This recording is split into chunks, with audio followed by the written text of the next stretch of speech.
Rodney, CPS. Hi, Dr. Paul. Today at the debate, you were attacked by pretty much all the candidates. How do you feel about those attacks, and do you feel that they were worthy? He was asking about the attacks at the debates. Well, I think it was understandable.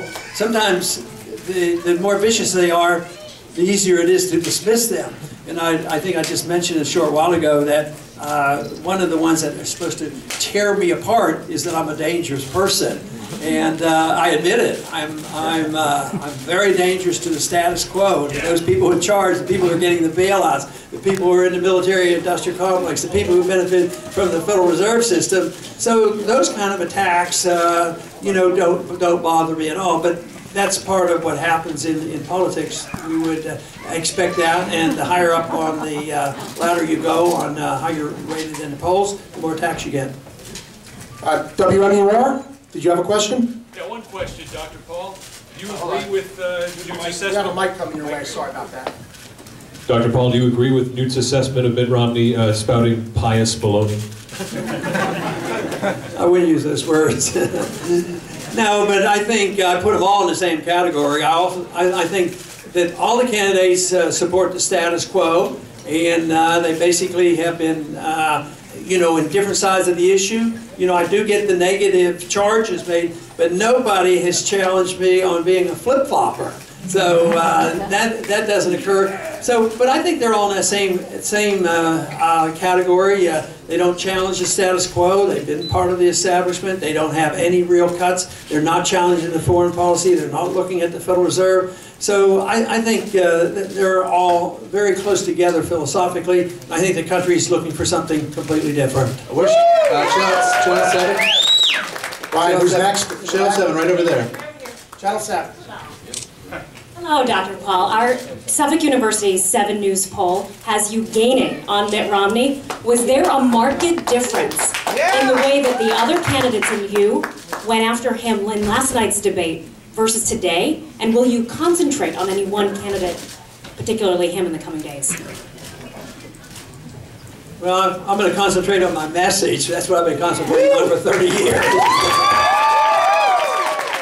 When the questions are asked, you know, about individuals, you know, I'm not bashful. I usually, if I'm up to speed and know exactly how they voted, I let people know. And I think too often they've been on both sides of these issues, and I think it's the message that is more powerful. It is important, even though it's not the most fun for me in politics, is to have to say, don't you know he did this and he did that. I'm much more positive. I like to talk about, you know, the benefits of freedom, the benefits of the rule of law, the benefits of personal liberty, and why we should have a wise foreign policy. I think that's what's winning the day for us. Right. Time for one more question. Hey, Dr. Paul, Beth Bowie from AP.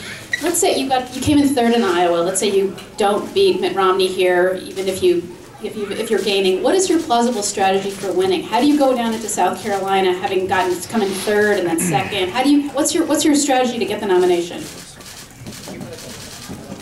Well, I guess I'm not very good at answering questions like that about strategy, because I keep thinking I do the same thing over and over again. You know, my job is to understand the issues, understand the philosophy, understand American history, understanding economic policy, and explain it to people so they know what to expect and get them to join in with what I'm doing by voting and electing me to whatever office I run for. So the strategy is to continue to do the same.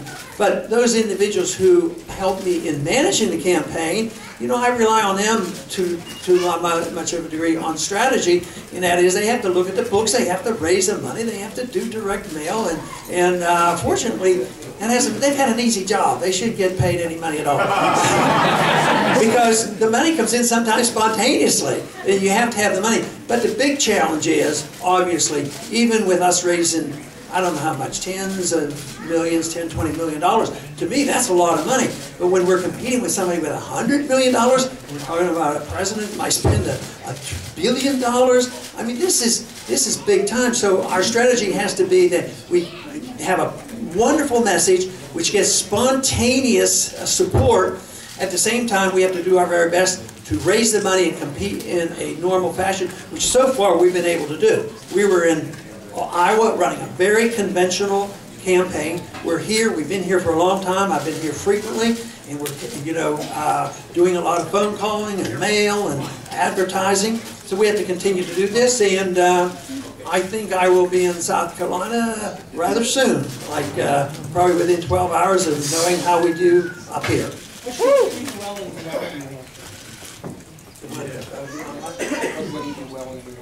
Which states can you do well in beyond? Beyond, which states to do well beyond New Hampshire? I hope all of them. Every state! But